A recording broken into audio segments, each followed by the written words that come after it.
Super 7's been in the news after Bob Duff's big Yukon study, in which it showed that those strongly in favor of the road outnumber those strongly against 9-to-1, which is pretty significant.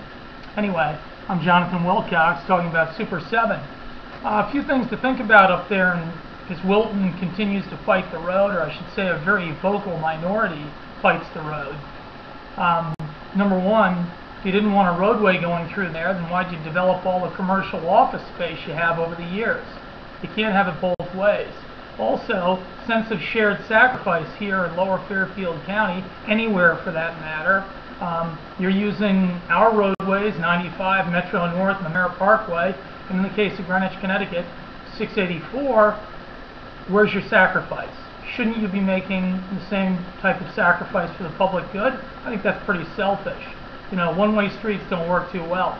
Environmentally, a lot of smog being kicked up in the air there with all the stop-and-go traffic on the existing 7 during commuter prime times, morning and afternoon. That's a big, big problem, one that isn't acknowledged by the opponents of the roadway. Might also add, speaking of environmental issues, the current widening project is going straight through a swamp and watercourse up in northern Wilton or Ridgefield. Actually, I think it's way up at the other end. It's in what is almost Danbury land.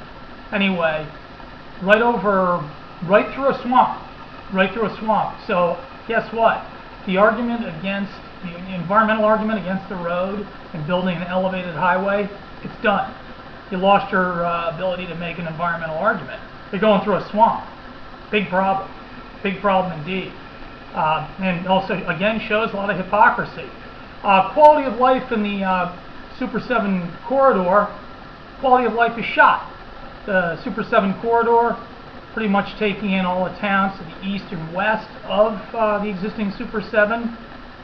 The quality of life is shot. You've got cars racing around all over your back roads and rural routes, if you will, creating all kinds of nightmare conditions and gridlock. So you got big problems. You know, you can have it, you can't have it always your way.